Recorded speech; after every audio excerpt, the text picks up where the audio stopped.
ក្មេងស្រីនោះបានមកដល់វត្តមួយដែលទ្រង់ហើយបានរកឃើញថាព្រះនោះកាន់តែគួរអារម្មណ៍ណាស់ជាងខ្លួននាងទៅទៀតដូច្នេះនាងបានសម្អាតអាហារដែលនាងបានអំបោះហើយបានថ្វាយវាជាញញបូជាដល់ព្រះដែលរងទុក្ខវេទនាដោយមិនដែលឃើញពិភពលោកពីមុនមកក្មេងស្រីនោះបានទៅថាវាជាវត្តរបស់ហឹងសិនតែមួយអង្គនៅក្នុងទេវកថាចិនបានសម្រេចចិត្តអធិដ្ឋានដល់ព្រះនាងមិនដឹងថានាងជាមនុស្សដំបូងគេដែលបានថ្វាយញញបូជាដល់ព្រះបំណងប្រាថ្នារបស់ក្មេងស្រីនោះគឺចង់មានភ្នែកទី3ដើម្បីឲ្យនាងដែលមើលឃើញពិភពលោកយ៉ាងច្បាស់ហើយមិនប្រមូលរកប្រាក់បានច្រើនដើម្បីជួយវត្តនិងគោរពបូជាព្រះឲ្យបានត្រឹមត្រូវព្រះត្រូវបានរំជួលចិត្តដោយសេចក្តីសុបរោរបស់ក្មេងស្រីនោះហើយមិនត្រឹមតែបានប្រទានភ្នែកទី3ដល់នាងដែលអាចផ្លាស់ប្ដូរអ្វីៗទាំងអស់នៅក្នុងពិភពលោកប៉ុណ្ណោះទេប៉ុន្តែថែមទាំងសមត្ថភាពក្នុងការផ្លាស់ប្ដូរមូលហេតុនិងផលប៉ះពាល់ផងដែរទោះបីជាស្រីនោះនៅតែវត្តភ្នែកក៏ដោយក៏នាងមានការភ្ញាក់ផ្អើលយ៉ាងខ្លាំងដែលឃើញថានាងដែលមើលឃើញមានអារម្មណ៍រំជួលចិត្តយ៉ាងខ្លាំងនាងបានទៅជង្គង់ចុះភ្លាមៗដើម្បីថ្លែងអំណរគុណដល់ព្រះចំពោះពរជ័យរបស់ទ្រង់ដើម្បីរកប្រាក់ដើម្បីសន្សំវត្តសម្រាប់ព្រះក្មេងស្រីនោះបានទឹកយ៉ាងយូរនិងយ៉ាងលំបាកហើយសម្រាប់ចិត្តសាកល្បងសំណាងរបស់នាងនៅកាស៊ីណូមួយមិននឹកស្មានដល់នាងបានឃើញមុខខ្លួនឯងជាលើកដំបូងខ្ញុំមិនដឹងថាខ្ញុំមើលទៅដូចអ្វីអស់រយៈពេលជាច្រើនឆ្នាំមកនេះទេ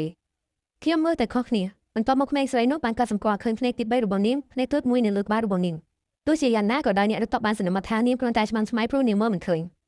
បន្ទាប់មកគាត់បានដឹងថាគ្មាននរណាម្នាក់ផ្សេងទៀតអាចមើលឃើញនាងទេពេលដែលអ្នករត់តុភាពនឹងបន្ទិញនាងចេញក្មេងស្រីនោះបានទីប្រាប់មួយកាត់ចេញតែឃើញថាអតិថិជនប្រញាប់នាងក៏បានផ្លាស់ប្ដូរអាកប្បកិរិយារបស់នាងភ្លាម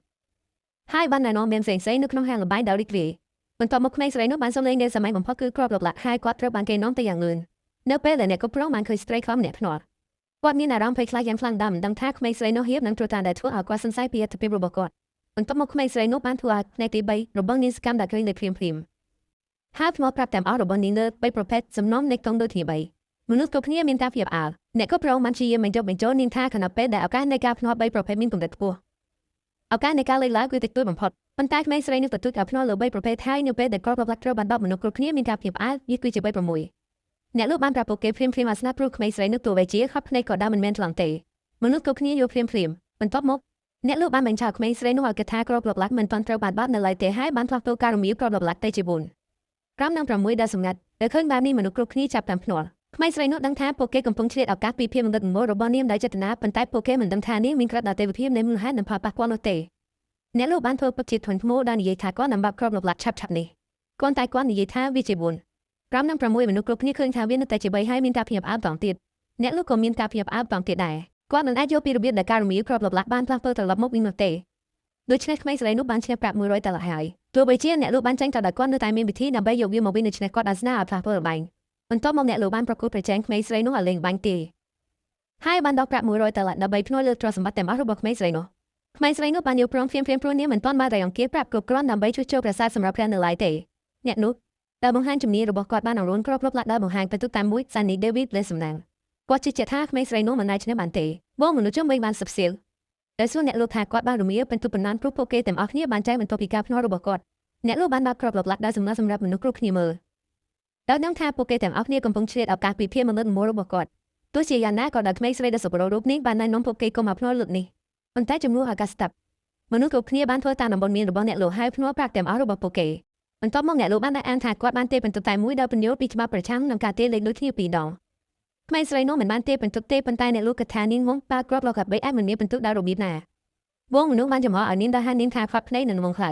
បន្ទាប់មកអ្នកលោកបានធ្វើពុកជាព្រួយបារម្ភដោយសុំឲ្យក្មេងស្រីនោះទៀមតងទៀតក្មេងស្រីនោះដើរមិនចាំខ្ជិះជាពេលវេលាបានប្រាប់អ្នកលោកឲ្យបាននាឡិកាវិនិតិបន្ទាប់មានអ្វីកើតឡើងតើបន្ទុកតែមួយរបស់នាងនៅឯណាគ្រាប់លបលាក់ទាំង3កំពុងវិលដោយខ្លួនឯងនៅពេលដែលគ្រាប់លបលាក់ទាំង3ចាប់វិលពលវាទេមនុស្សគ្រប់គ្នាមានការភ្ញាក់ផ្អើលអ្នកលោកចង់ចាំយ៉ាងច្បាស់នៅលេខដែលរមៀលមុននេះតើវាអាចផ្លាស់ប្ដូរយ៉ាងដូច្នេះខណៈពេលដែលគាត់នៅតែឆ្ងល់ថាតើក្មេងស្រីនោះនឹងជ្រើសរើសដេឡូរបស់នាងដោយរបៀបណានាងបានយកលុយនោះរួចហើយឥឡូវនេះអ្នកផ្សេងទៀតសង្ស័យថាអ្នកលោកបានគប់ខាត់ជាមួយក្មេងស្រីនោះដើម្បីបោកប្រាស់ពួកគេពីលើរបស់ពួកគេអ្នកលោកបានអាមភ្លាមថាគាត់ក៏បានចាញ់លុយដែរថែមទាំងនិយាយថាជំនាញរបស់គាត់មិនអាចប្រៀបផ្ទឹមបាននឹងជំនាញរបស់បរិសុទ្ធខត់ភ្នែកនោះទេដើម្បីបញ្ជាក់ពីភាពគ្មានកំហុសរបស់គាត់អ្នកលោកបានណែនាំឲ្យក្មេងស្រីនោះលេងមួយជុំទៀតហើយក្មេងស្រីនោះដែលមានអំណាចដល់ទេវភាពបានយល់ព្រមភ្លាមបន្ទាប់មកអ្នកលោកបានយកគ្រាប់លបលាក់6ចេញដើម្បីទេលំនាំ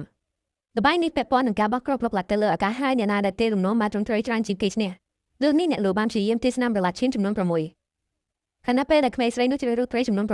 បន្ទាប់មកអ្នកលោកបានបោះគ្រាប់លបលាក់ទៅលើអាកាសដោយសារតែគ្រាប់លបលាក់តែនោះពោពេញទៅដោយបារម្ភពួកវានឹងធ្លាក់លើលំនាំតែមួយប៉ុណ្ណោះដែលធានាជ័យជំនះរបស់គាត់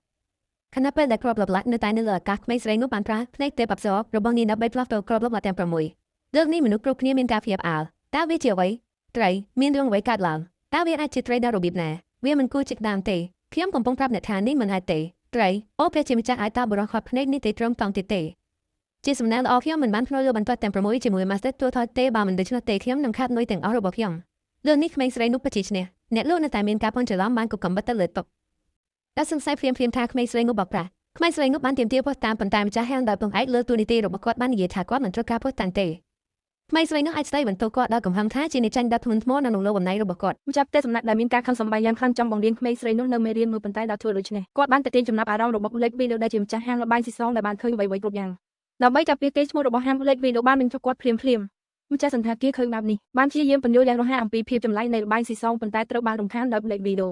នាងបានចង្អុលបង្ហាញថាបរិសុទ្ធខប់ភ្នែកម្នាក់នឹងមិនដែលបងប្រាក់ឡើយហើយលេខវីដេអូភ្លាមនោះមានគំនិតមួយនាងមិនដឹងថាក្មេងស្រីនោះមិនត្រឹមតែស្គាល់គាត់ប៉ុណ្ណោះទេថែមទាំងនឹងផ្លាស់ប្ដូរវាសនារបស់គាត់ទៀតផងដោយសារអ្នកស្គាល់ខ្ញុំតើខ្ញុំអាចមើលភ្នែករបស់អ្នកបានទេ